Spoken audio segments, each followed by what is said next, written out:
तो प्यारे बच्चों, हम पढ़ रहे थे तीसरा चैप्टर जिसका नाम है समानता, आपकी क्लास पॉलिटिकल साइंस।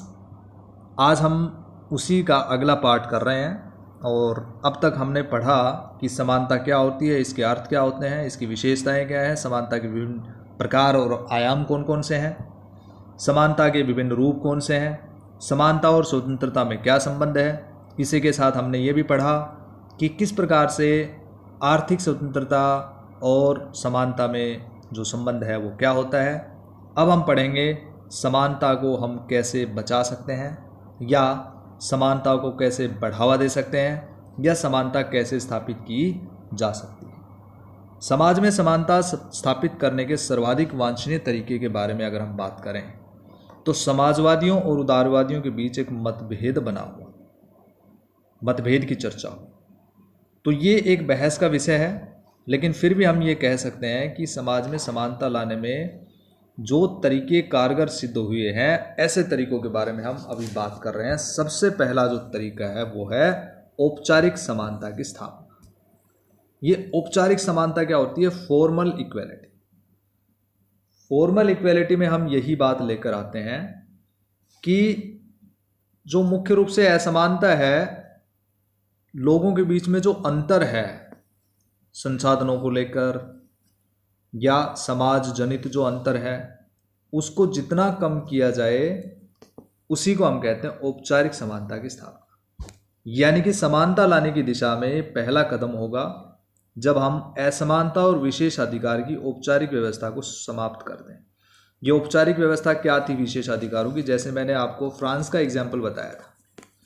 फ्रांस में फर्स्ट और सेकंड एस्टेट जो होते थे, फर्स्ट एस्टेट में क्लेर्गी थे जिसको हम चर्च के अधिकारी बोलते हैं, चर्च से संबंधित लोग थे। सेकंड एस्टेट में नोबिलिटी होते थे, जो मतलब राजा महाराजा लोग होते थे। इन दोनों ही एस्टेट्स को जन्मसिद्ध अधिकार प्राप्त थे, तो इसी को हम क्या कहते हैं? औपचारिक विशेष अधिकार कहते हैं। यानी कि इनको टैक्स नहीं देना पड़ता था, कई प्रकार की अनेक सुविधाएं इनको मिलती थी, तो इनको ये जन्मसिद्ध अधिकार थे और इनको हम औपचारिक विशेषाधिकार भी बोलते हैं। तो इनकी वजह से बहुत बड़ी असमानता फ्रांस में देखने को मिलती थी। तो इसी प्रकार से भारत में भी राजा महाराजाओं के पास विशेष अधिकार होते थे, जन्मसिद्ध अधिकार उनके बच्चों को अपने आप ही मिल जाते थे। तो अगर हम इनकी समाप्ति करते हैं तो ये होता है औपचारिक समानता की स्थापना, यानी कि औपचारिक रूप से सब समान है। इसमें गरीब अमीर और जो ऊंची जाति नीची जाति, महिला पुरुष, इस तरह के सभी प्रकार की असमानताओं को हम समाप्त करते हैं। समाजवाद के बारे में हम कल पढ़ चुके हैं पिछले वीडियो में। तो ये सबसे ज़रूरी है कि समानता की प्राप्ति के लिए ये सभी निषेध या विशेष अधिकारों का अंत किया जाए और कानून के द्वारा ये असमानताएं बंद की जाए। संविधान धर्म, नस्ल, जाति, लिंग या जन्म स्थान के आधार पर भेदभाव करने का निषेध करता है। हमारा संविधान तो छुआछूत की प्रथा, जिसको हम कहते हैं अनटचेबिलिटी, इसका भी उन्मूलन करता है। आपने पढ़ा होगा कि संविधान की धारा 17 के अनुसार भारत में अस्पृश्यता का उन्मूलन किया गया है। इसका मतलब untouchability is completely एबोलिश्ड from India. अधिकतर आधुनिक संविधान और लोकतांत्रिक सरकारें औपचारिक रूप से समानता के सिद्धांत को स्वीकार कर चुकी हैं।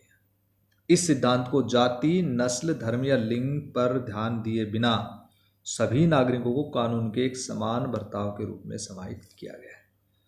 तो प्यारे बच्चों, मुझे उम्मीद है कि आप पहला पॉइंट आप समझ गए होंगे।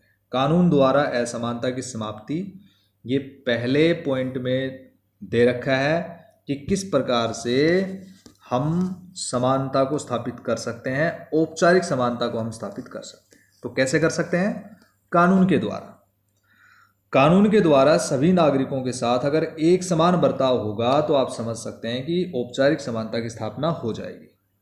इसके बाद अगला पॉइंट, दूसरा पॉइंट है विभेदक बर्ताव द्वारा समानता। अभी हम कह रहे थे कि किसी के साथ भी भेदभाव नहीं होना चाहिए, या सभी नागरिकों को कानून के समान जो है बर्ताव रखना चाहिए, कानून को एक समान बर्ताव रखना चाहिए, या सभी लोग कानून के सामने बराबर हैं। और अब हम दूसरे पॉइंट में पढ़ रहे हैं कि विभेदक बर्ताव द्वारा समानता। ये क्या होता है?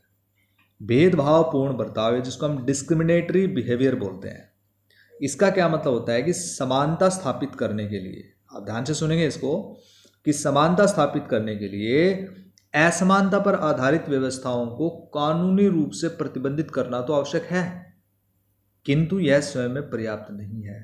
इसके लिए हमें कुछ और कदम उठाना पड़ेगा, और वो कदम है विभेदक बर्ताव द्वारा समानता। यानी कि जो लोग ज़्यादा योग्य हैं, जो लोग ज़्यादा योग्य हैं उनको ज़्यादा मिलेगा, जो कम योग्यता रखते हैं उनको कम मिलेगा। ये होता है विभेदक बर्ताव द्वारा समानता।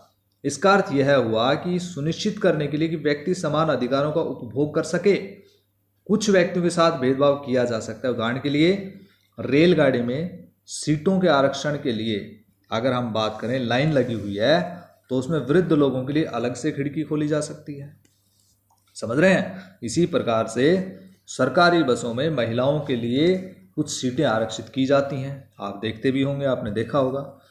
तो ये सब क्या होता है? इसका मतलब होता है भेदभावपूर्ण बर्ताव। हम कह सकते हैं डिस्क्रिमिनेटरी बिहेवियर कहते हैं, समानता के लिए ही है। क्यों है समानता के लिए? एक जो डिसेबल्ड पर्सन है उसको हम नौकरी में आरक्षण देते हैं। क्यों देते हैं? क्योंकि उसने दूसरे लोगों से ज़्यादा उसको संघर्ष करना पड़ा, और अगर उसको आरक्षण नहीं दिया जाता तो वो दूसरों के बराबर कभी नहीं पहुंचता। इसलिए उसको दूसरों के समान लाने के लिए, ये समानता की स्थापना हो रही है। अगर हम देखें तो दूसरों के समान लाने के लिए हमने क्या किया? उसको आरक्षण दे दिया। तो ये क्या हो गया? एक तरह से तो डिस्क्रिमिनेशन हो गया, डिस्क्रिमिनेटरी बिहेवियर हो गया, लेकिन ये किसके लिए है? समानता लाने के लिए। तो इसलिए हम इसको समाज के अंदर और देश के अंदर या राज्य के अंदर हम ला सकते हैं, इसको हम अपना सकते हैं, और ये एक अच्छा उदाहरण हो सकता है।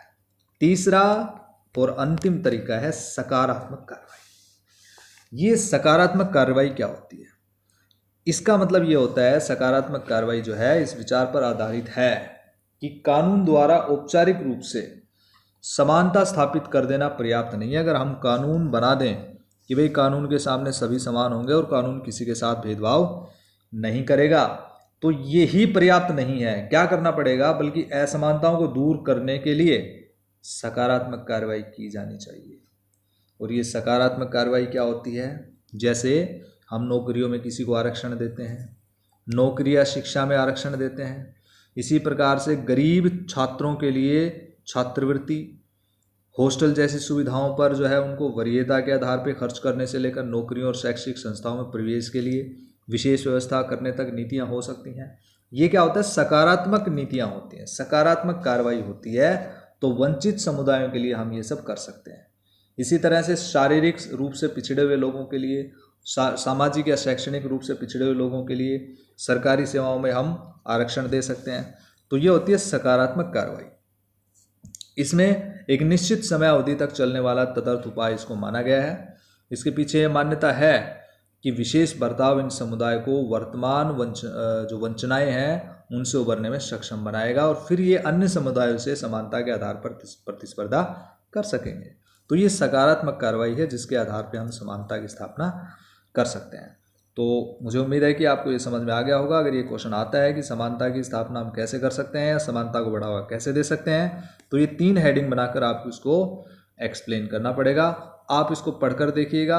अगर कोई भी टॉपिक आपको समझ में नहीं आता है तो आप कमेंट बॉक्स में लिख के मुझसे पूछ सकते हैं। अदरवाइज़ आप व्हाट्सएप ग्रुप में भी अपनी समस्या मुझे बता सकते हैं, पर्सनली व्हाट्सएप पर भी बता सकते हैं। मैं उसका जो है पूरा समाधान करूँगा, और इसलिए आप इसको रिवाइज़ करें, ध्यान से पढ़ें, और अगर समझ में नहीं आता तो दोबारा से आप मेरे से पूछ सकते हैं। Thank you, have a nice day.